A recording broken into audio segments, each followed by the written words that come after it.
दोस्तों, आज की हॉरर स्टोरी सुनाने से पहले मैं आपको एक इंटरेस्टिंग सा स्टैट बताना चाहता हूँ। हमारी कहानियां देखने वाले 80% लोग ऐसे हैं जो हमारी वीडियोस एंजॉय तो करते हैं, लेकिन उन्होंने हमारा चैनल अभी तक सब्सक्राइब नहीं किया है। अगर आप उन 80% लोगों में से हैं, तो बस आपको एक छोटा सा काम करना है। इस वीडियो के नीचे आपको एक सब्सक्राइब बटन दिख रहा होगा, बस उस सब्सक्राइब बटन को दबाना है।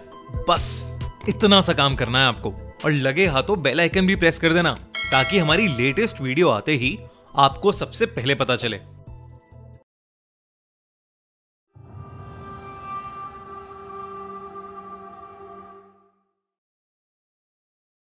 टैरो। हम सभी लोग अपने फ्यूचर को लेकर बहुत क्यूरियस होते हैं। हमारी जिंदगी कैसे होगी, किससे शादी होगी और हम कितने अमीर बनेंगे। ये सब चीजें हमें बहुत एक्साइट करती हैं, और इसलिए हम पंडित, फॉर्च्यून टेलर्स, एस्ट्रोलॉजर्स और टैरो कार्ड रीडर्स के पास जाते हैं। टैरो रीडिंग एक ऐसी आर्ट है जहां एक टैरो रीडर कुछ कार्ड्स के थ्रू आपका फ्यूचर बता सकता है। वो आसपास की पॉजिटिव एनर्जी से रिक्वेस्ट करता है कि वो आपकी किस्मत की टैरो कार्ड निकालने में हेल्प करे। पर क्या होगा अगर टैरो रीडिंग में पॉजिटिव की जगह नेगेटिव एनर्जी आ जाए तो? 25 साल की मेहर को भी ये सब चीजें बहुत एक्साइट करती थीं। उसने अपनी मेडिकल की पढ़ाई छोड़कर टैरो रीडिंग करना सीखा था, और वो इसी में अपना करियर बनाना चाहती थी। अपनी मेडिकल की पढ़ाई छोड़ने की वजह से उसके पेरेंट्स उससे बहुत नाराज थे, और इसी के चलते मेहर अपना दिल्ली का घर छोड़कर जयपुर में अकेले रहने आ गई थी। मेहर के पास कई क्लाइंट्स आना शुरू हो गए थे। वो सब अपनी टैरो कार्ड रीडिंग्स करवाते थे, और मेहर एकदम साफ नियत से उनकी रीडिंग्स भी करती थी। एक दिन मेहर की छोटी बहन खुशी उससे मिलने जयपुर आई।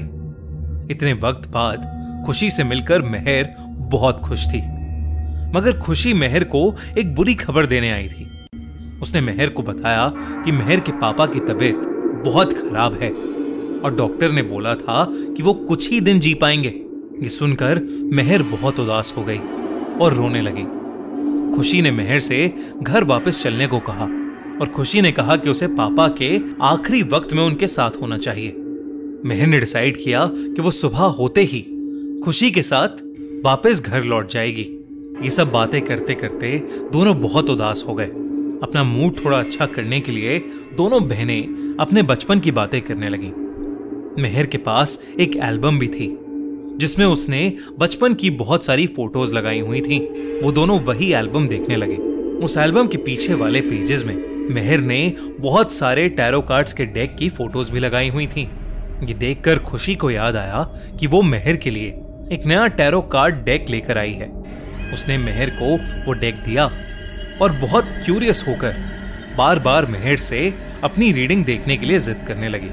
वो दोनों घर की बाकी सभी लाइट्स ऑफ करके टेबल पर बैठ गए, और मेहर इंस्ट्रक्शन बुक से उस नए टैरो डेक के बारे में पढ़ने लगी। वो टैरो डेक थोड़ा अजीब था। मेहर को उन टैरो कार्ड से एक अलग सी फीलिंग भी आ रही थी, पर खुशी इतने प्यार से उसके लिए वो गिफ्ट लाई थी, तो वो अपनी बहन को मना नहीं कर सकती थी। इंस्ट्रक्शंस पढ़ने के बाद मेहर ने डेक शफल किया और अपने आसपास प्रेजेंट सभी पॉजिटिव एनर्जीज को इनवाइट करने लगी। मेहर ने अपनी बहन खुशी के लिए 5 कार्ड्स निकाले। वो कार्ड्स उसकी जिंदगी से जुड़े कुछ इंपॉर्टेंट हिस्सों को रिप्रेजेंट करते थे। वो हिस्से थे love, career, family, personal growth और लाइफ एक्सपेक्टेंसी। मेहर वो रीडिंग शुरू करने ही वाली थी कि उसे अचानक से अपने रूम से कुछ अजीब आवाजें आने लगी। वो खुशी को वहीं छोड़कर अपने रूम में चेक करने गई, तो उसने देखा कि उसकी अलमारी खुली पड़ी थी, और उसमें से सभी टैरो कार्ड डेक्स जमीन पर गिरे पड़े थे। ये देखकर मेहर बहुत हैरान थी, क्योंकि अलमारी का दरवाजा तो बंद था, तो फिर अचानक कैसे वो अपने आप खुल गया। मेहर जमीन पर फैले अपने कार्ड्स उठाने लगी कि तभी उसे ऐसा लगा कि जैसे कोई उसे उसके बेड के नीचे से झांक रहा हो। मेहर ने जैसे ही बेड की तरफ देखा, तो अचानक से एक सर बेड के नीचे से चला गया, मानो मेहर से छुप रहा हो। ये देखकर मेहर के रोंगटे खड़े हो गए। उसने धीरे से बेड के नीचे झांका, तो वहां कोई नहीं था। उसे लगा कि शायद ये सब उसके मन का वहम होगा, मगर जब मेहर अपने टैरो कार्ड्स वापस उठाकर उन्हें अलमारी में रखकर अपने रूम से बाहर जाने ही वाली थी तो उसने देखा कि एक बच्ची उसके रूम के बाथरूम में से झांक रही थी और अचानक मेहर को देखते ही वो लड़की बाथरूम के दरवाजे के पीछे छुप गई। मेहर चौंक उठी। उसे समझ नहीं आ रहा था कि आखिर ये बच्ची उसके घर में कैसे घुसी और कब घुसी। मेहर ने सेफ्टी के लिए अपने हाथ में एक वास उठा लिया और धीरे धीरे आगे बढ़ने लगी। वो बाथरूम में गई और उसने देखा कि एक 7-8 साल की मासूम सी बच्ची उसके बाथरूम के दरवाजे के पीछे सहमी सी बैठी थी। मेहर को वो बच्ची जानी पहचानी लगने लगी, मगर उसे याद नहीं आ रहा था कि आखिर वो थी कौन। मेहर ने वास साइड में रख दिया और उस बच्ची के पास बैठ गई। मेहर ने उस बच्चे से पूछा कि आखिर वो कौन थी और उसके घर में कैसे आई। तो उस बच्ची ने बिना कुछ कहे मेहर को गले लगा लिया और धीमी आवाज में सिसकियां भरने लगी।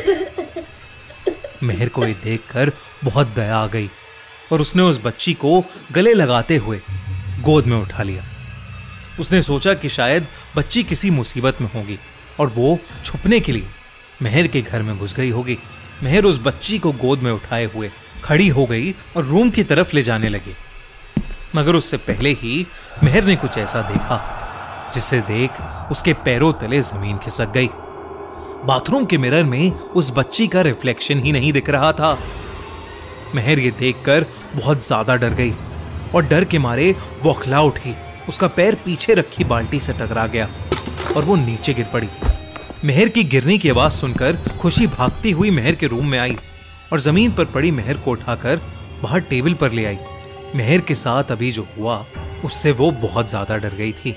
वो छोटी लड़की आसपास कहीं नहीं दिख रही थी। मेहर खुशी को सब कुछ बताने लगी। खुशी ने मेहर को पानी दिया और मेहर से कहा कि शायद ये सब उसका वहम है। मेहर जब थोड़ा शांत फील करने लगी तब खुशी ने मेहर से कहा कि उसकी टैरो रीडिंग बीच में ही रह गई है और उन्हें उसे पूरा कर लेना चाहिए। मगर मेहर इस हालत में नहीं थी कि वो कुछ भी कर पाती। वो खुशी को अपने साथ हुए इंसिडेंट के बारे में वापस बताने लगी कि तभी मेहर का फोन बज उठा। फोन पर मेहर की मॉम का कॉल आ रहा था। मेहर ने फोन उठाया तो उसकी मॉम फोन पर बहुत ही ज्यादा रो रही थी। मेहर को लगा कि शायद उसके पापा की तबीयत बहुत ज्यादा बिगड़ गई होगी। मेहर ने उनसे पूछा कि उसके पापा कैसे हैं। तो उसकी मॉम ने कहा कि उसके पापा तो बिल्कुल ठीक हैं, मगर उसकी बहन खुशी का एक्सीडेंट हो गया है। उन्होंने आगे बताया कि दोपहर में खुशी उसी से मिलने जयपुर के लिए निकली थी जब उसकी गाड़ी एक ट्रक से टकराकर खाई में गिर गई। आसपास के लोगों ने बुलडोजर बुलवा के उसकी गाड़ी को खाई से बाहर निकलवाया, तब भी उसकी सांसें चल रही थीं। तो लोकल लोग खुशी को हॉस्पिटल ले गए और वो अभी बहुत क्रिटिकल कंडीशन में है। ये सब सुनकर मेहर को ऐसा लगने लगा कि जैसे वो अभी बेहोश हो जाएगी। उसका सर एकदम से बहुत भारी होने लगा। उसका पूरा शरीर ठंडा पड़ने लगा था और वो डर के मारे कांपने लगी थी। उसके सामने बैठी खुशी उसे देखकर मुस्कुराने लगी। तभी अचानक खुशी का चेहरा बदलने लगा। वो उसी छोटी बच्ची में बदल गई जिसे अभी कुछ देर पहले मेहर ने देखा था। धीरे धीरे वो हंसती हुई छोटी लड़की मेहर के पास आने लगी। उसका चेहरा डरावना होता जा रहा था। ऐसा लग रहा था कि वो मेहर को चोट पहुंचाना चाहती है। अचानक ही उसने मेहर पर अटैक कर दिया और मेहर नीचे गिर पड़ी। वो छोटी सी लड़की मेहर के ऊपर चढ़कर उसका गला घोटने लगी। मेहर ने किसी तरह पास में पड़ा वास लिया और अपनी पूरी ताकत से उस छोटी लड़की के सर पर दे मारा। वो लड़की कहीं हवा में गायब हो गई और मेहर बेहोश हो गई। जब मेहर को होश आया तो उसने देखा कि उसके आसपास कोई नहीं है, ना वो छोटी लड़की और ना ही खुशी। बस वो टैरो कार्ड्स पड़े हैं जो उसने खुशी की टैरो रीडिंग के लिए निकाले थे। उसने कांपते हुए एक एक करके उन कार्ड्स को सीधा किया तो देखा कि वो सभी कार्ड्स ब्लैंक थे। बस आखिरी 5th कार्ड ही प्रिंटेड था। उस कार्ड को मेहर ने सीधा किया तो उस पर लिखा था डेथ। और तभी मेहर की मॉम का फोन फिर से बजा और उन्होंने मेहर को बताया कि खुशी की हॉस्पिटल में ही डेथ हो गई है। मेहर को कुछ समझ नहीं आया कि अचानक उसके साथ ये सब क्या हो गया। मेहर ने जब मालूम किया तो उसे पता चला कि जयपुर के जिस घर में वो रहती थी उसमें एक छोटी लड़की की मौत हो गई थी और उस छोटी लड़की की आत्मा अक्सर वहां भटकती है। इस इंसिडेंट के बाद मेहर कई दिनों तक शॉक में थी। उसने टैरो रीडिंग करना बिल्कुल बंद कर दिया था और वो वापस अपने मम्मी पापा के पास ही दिल्ली शिफ्ट हो गई। आज भी वो रात में ठीक से सो नहीं पाती। उसे अक्सर अपनी बहन खुशी और उस छोटी सी लड़की के अपने पास होने का एहसास होता रहता है। अगर आपको ये वीडियो अच्छी लगी तो हमारा चैनल खूनी मंडे सब्सक्राइब करना बिल्कुल मत भूलना।